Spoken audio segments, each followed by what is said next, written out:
I begin by acknowledging the Gadigal of the Eora Nation and all the traditional owners of the lands in our various electorates. Mr Speaker, this is a budget which fails New South Wales. This is a bad budget from a bad government. This is a budget where the government will collect far more revenue than any government in the history of New South Wales. This yet is a budget that doesn't offer a cent for new cost of living support.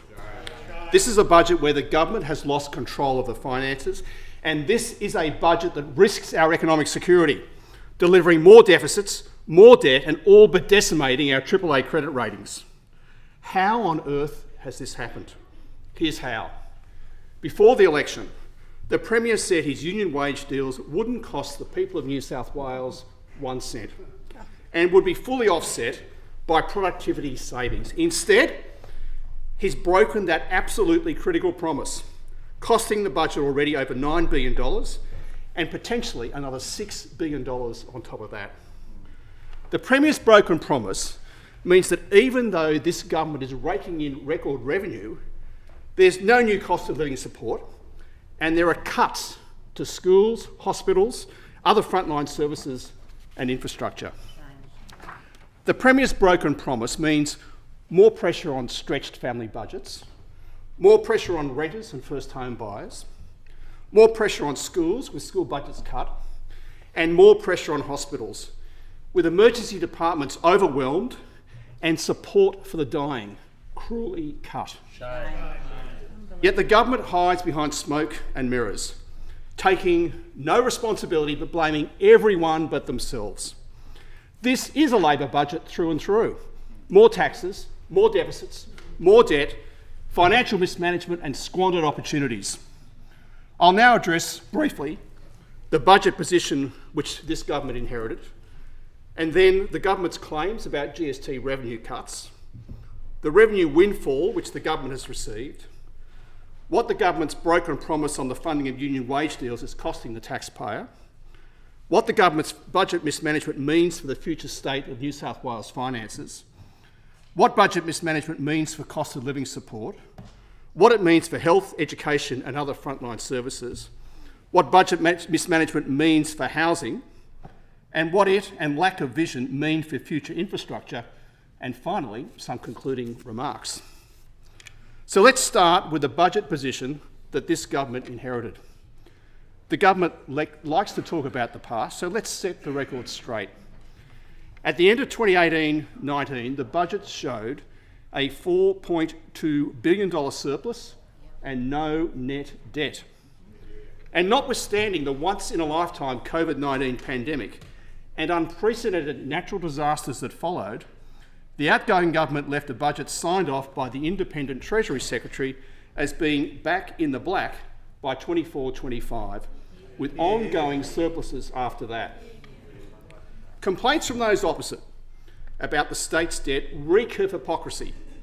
Labor supported every measure delivered in response to COVID-19 and natural disasters, and supported infrastructure programs financed through debt. And despite all the challenges, New South Wales retained 2 AAA credit ratings. Now let's turn to the government's claims about GST revenue. Of course, we agree that the current GST distribution system is unfair to New South Wales. For decades, New South Wales has subsidised mendicant states and territories. The rip-off should stop. But this is not the cause of the government's mess. But the government certainly seems to claim that it is. The Premier has said, and I quote, "The government has little room to offer any major cost of living relief due to unprecedented cuts to the revenue the state was expecting to receive from Canberra," unquote. This claim is farcical when you look at the size of the GST revision and the other revenue more than offsetting it. John Keogh in the Australian Financial Review rightly identifies a big forecasting error by this government as the secret reason behind the claim. The government blames Canberra for an alleged $11.9 billion in GST rip-off. But the budget papers themselves instead confirm, and I quote, "Over the 4 years to 27-28, GST revenue has been revised down by $6.2 billion. The state's percentage share of the GST cake fluctuates year by year. It's fallen, but once you allow for the growth in the size of the GST cake, the budget papers accept that the downward revision in the erroneous forecast is not $11.9 billion, it's $6.2 billion. Less. And the budget papers say that this GST revenue revision and other revenue reductions will only be partial offsets for increases in land tax revenue, transfer duty revenue, certain Australian government funding, and mineral royalties. The take from state taxation will grow over 4 years under this government from $39.7 billion in 2023 financial year to $53 billion in 2027, an increase of 33%. That's over $3,500 per household per year. Wow. Forecast total revenue over the 4 years to 27-28 is now expected to be $10.7 billion higher than forecast at the 23-24 half-yearly review. As the Australian Financial Review editorialised after the budget, and I quote, "The truth is that New South Wales doesn't have a revenue black hole," unquote. Or to paraphrase another commentator's observations into slightly more parliamentary language, the government has been hit in the backside by a revenue rainbow. But this revenue rainbow isn't being used for debt reduction, or for more funding for schools or hospitals, or for new cost of living relief. Instead, it's all been handed over to the Premier's union masters. Before the election, the Premier said his union wage deals wouldn't cost the people of New South Wales 1 cent. They'd all be funded by productivity offsets. That was an absolutely critical promise at the core of budget management. But the Premier has betrayed the people of New South Wales and broken it. The Premier has handed the keys to the Treasury over to his union masters. Correct. Not a cent in productivity offsets has been identified. Instead, there's already a $9.5 billion hole for this broken promise. But that figure and the budget don't provide for any further wage deal beyond 10.5% over 3 years. Yesterday, the Minister for Industrial Relations was asked in question time, and I quote, "Police are demanding wage increases of 25%, nurses and midwives 15%, rail workers 36%, and firefighters 20%. The budget provides for 10.5% over 3 years. Is 10.5% the upper limit of what those unions can hope for," unquote. And the Minister replied, and I quote, "We have made an offer of 10.5% as a baseline to negotiate." So we know there is a further $6.4 billion in union demands that sit unfunded and unaccounted for in this budget. A massive liability that our state simply can't afford.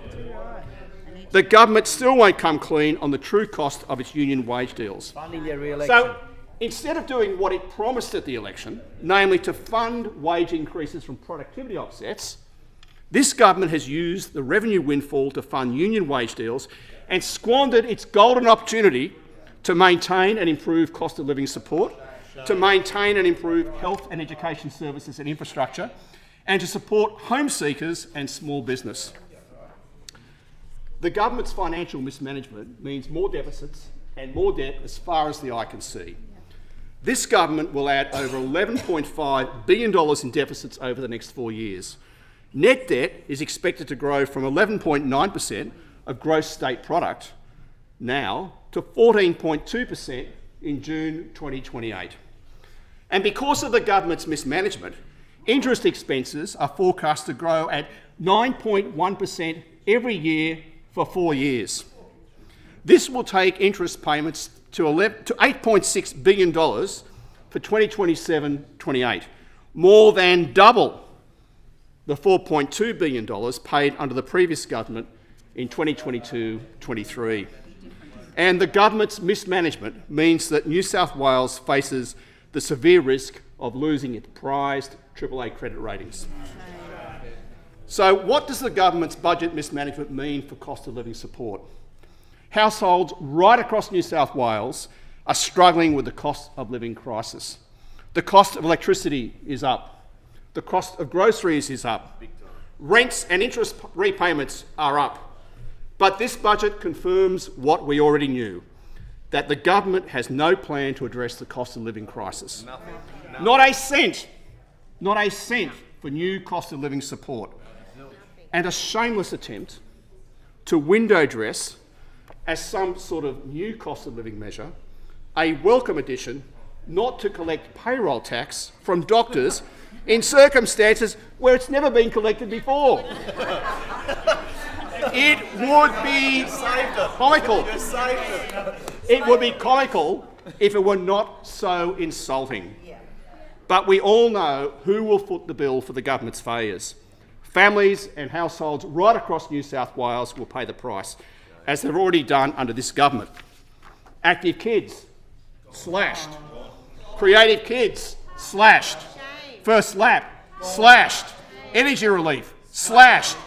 Back to school vouchers, axed. Regional travel card, axed. All programs we would have kept.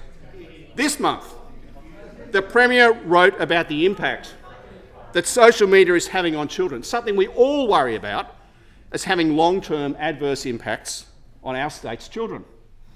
And the Premier said, quote, "Researchers found that kids who spend more than 3 hours per day on social media are twice as likely to experience poor mental health, depression and anxiety." And he went on to say, correctly, "We have to ask whether this is a healthy way for kids to grow up and mature into healthy adults. If only there was something that the New South Wales government could do to get kids off screens into healthy and active lifestyles." Active kids vouchers. In 2022, the last full year before Labor took the axe to active kids and stopped publishing the data, over 1.3 million active kids vouchers were created. We would, and if the government was serious about children's mental health, they would immediately restore active and creative kids and support families into encouraging healthier and active lifestyles. And then there's the great tax take from households.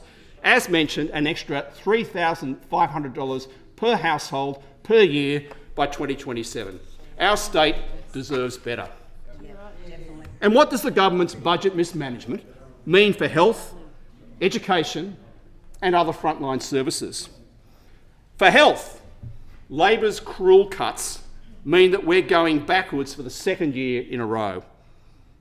At the time of last year's budget, Australian Medical Association New South Wales President Dr Michael Bonning said, "At a time when the health sector and medical services need an urgent investment of cash, the budget provides almost nothing." Traditionally, he said, governments increase health investment. This government has effectively slashed it when health inflation is taken into consideration. He continued, "It's the people of New South Wales who will suffer.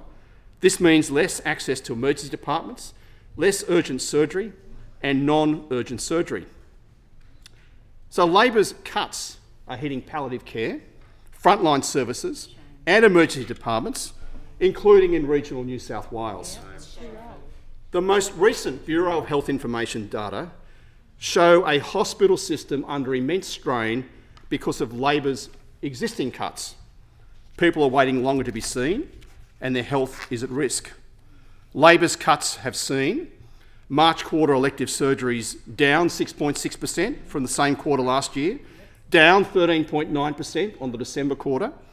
The proportion of patients spending less than 4 hours in emergency departments, the lowest since recording in 2010, and a 16.9% increase in people leaving emergency departments without treatment. AMA New South Wales President Dr Catherine Austin described this as a catastrophe waiting to happen. She said, The health system is straining under the weight of increased demand and complexity at a time when budgets are being slashed. The Minns government announced a surgical task force to reduce elective surgery waiting times, but the funding had already been put in place by the Perrottet government. Now the Perrottet government's funding has ended, elective surgery numbers have fallen dramatically. These figures reflect a system which has experienced continuing downward decline under the Minns government. She called on the government to immediately reinstate critical health funding and stop putting politics and photo opportunities before the health of our state. So what's the government done in response? Cut health spending again. AMA New South Wales Vice President Dr Fred Betros says that this budget falls below actual health CPI, meaning that after health inflation, this is an effective loss. He says, as a surgeon in Western Sydney, there's little comfort in this budget for my patients and for the thousands of the sickest patients across New South Wales. And this is bad news for anyone on the elective surgery waiting list. This is a budget of smoke and mirrors, no more so than when it comes to education. The government has embarked on a so-called infrastructure blitz, a blitz that actually sees less funding than had been allocated by the former Liberals and Nationals government. In fact, it provides less funding than the budget handed down last year. The Treasurer's claim that $1.08 billion is a record pipeline for maintenance and minor capital works is simply wrong. The Liberals and Nationals in our last budget allocated $1.3 billion to support the same types of projects. So what we have is a cut of $220 million to our schools. That means schools have less money to spend on facilities for our children. This is on top of their decision to rip $150 million out of public school budgets midway through last year, forcing school principals to cut staff and programs to find savings. The budget papers show a cut this year of $196 million. That's 7.5% even before inflation in non-staff operating expenses for school education. And as with health, total expenses are being cut in real terms. The government has lost control of the budget and our children are paying the price. The government's also making real cuts across the board to spending on other frontline services. The budget papers show this year in non-staff operating expenses there are cuts of $181 million for police and $101 million for fire and rescue. So what does the government's budget mismanagement mean for housing? We welcome the announcement of new social homes, including priority homes for victim survivors of domestic violence, a welcome addition to the core and cluster investment by the Liberals and Nationals. That's right. But given the government's revenue bonanza, it's the least they can do. Let's put an end to Labor's deception about opposition policy, which Labor peddles to hide its own failures. We support ramping up housing supply in metropolitan and regional New South Wales. We support greater density and we recognise that transport hubs will commonly be the best place for it. But with state targets for each local government area and with appropriately strict time limits and sanctions, you should first let communities have a say in how and where in their local areas they want that density delivered. This is a government of grand announcements. Listen to the Leader of the Opposition in silence. Last year, with It's great all members. fanfare, the Premier announced housing targets of $75,000 a year for 5 years. Yet within months, he'd thrown in the towel. Premier. We need explicit estimates and targets from the Premier about numbers of annual completions going forward. Ramping up supply down the track is welcome, but in a crisis you expect immediate action. House prices and rents are determined not just by supply, but also by demand. And easing demand is something that can be done far more quickly. But the Premier refuses to stand up for New South Wales, to take on Anthony Albanese and demand further cuts to immigration to ease demand. If the Queensland Labor Premier can do it, why can't Chris Minns? But this sort of failure seems to be part of the Premier's DNA. It's not just immigration. He won't pick up the phone to Anthony Albanese on GST revenue or on federal infrastructure funding. If the Premier won't even pick up the phone to the Prime Minister, how do we expect him to fight for New South Wales households? We read our offer to to work with the Premier on a bipartisan approach to Canberra on immigration.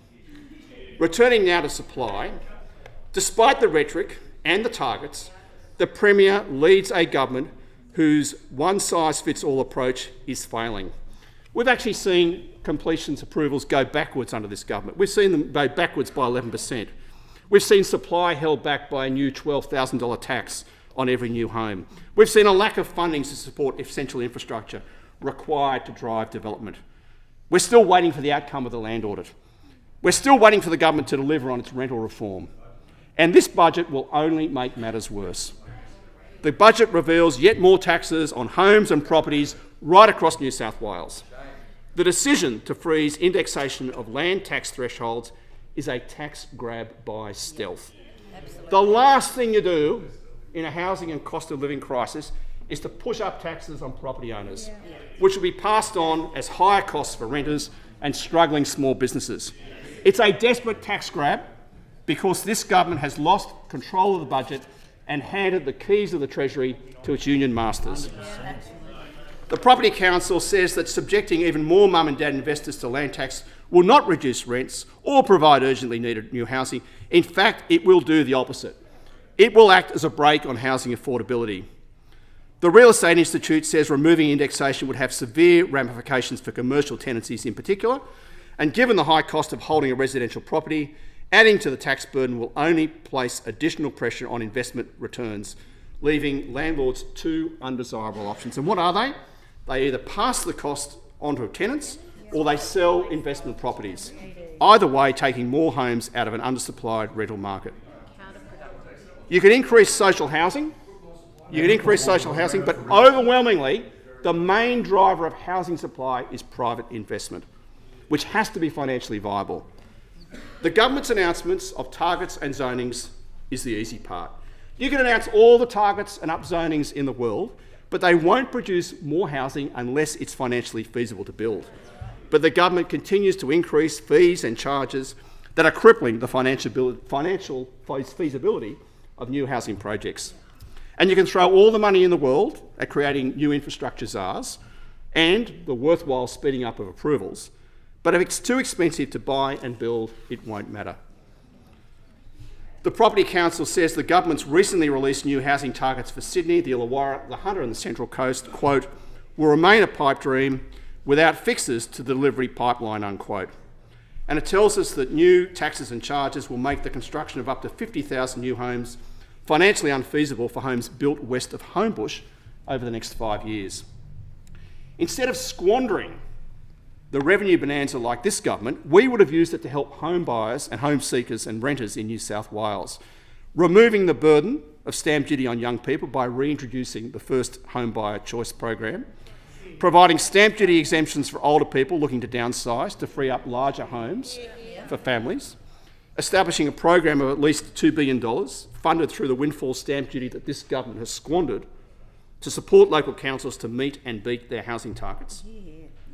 The government was too arrogant to engage with this idea, dismissing it, yet months later announces a similar program with a paltry $200 million.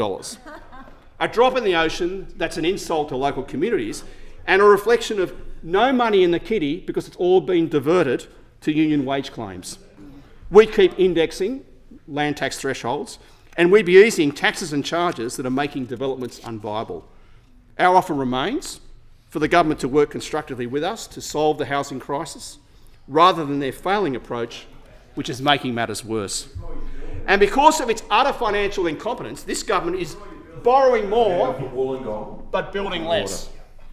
The government has announced no transformational projects like we saw under the Liberals and Nationals. The infrastructure revolution will soon be over. Once the infrastructure pipeline left by the Liberals and Nationals dries up, infrastructure investment falls off a cliff. By 2027-28, total infrastructure investment will almost be 12% less this year, plus the effects of inflation. In transport, the fall will be 34%, health, 36%, education, 41%, plus the effect of inflation. This government has no vision for infrastructure and will be failing commuters, patients and students, and failing to build the transport and other infrastructure we need to support the extra housing that the government claims it wants. So to sum up, Mr Speaker, this budget lets the people of New South Wales down. It's a bad budget and the government is to blame. A budget out of control, but a government unwilling to accept responsibility for its decisions. A lot of blame, but no vision. A lot of targets, but no plans. Record revenue, but not a cent in new cost of living support. Higher taxes, but cuts to schools, hospitals and infrastructure. None of the government's attempts at smoke and mirrors, none of its cherry picking of individual projects, none of its ribbon cutting on coalition projects can disguise the government's cuts to investment in health, in education and infrastructure, and its failure to address the cost of living. The people of New South Wales deserve better. Absolutely. We will hold this bad government to account. And instead of a government focused on union mates in Canberra or on union masters in Sussex Street, we'll offer a responsible alternative government focused squarely on delivering for the people of New South Wales. Yeah.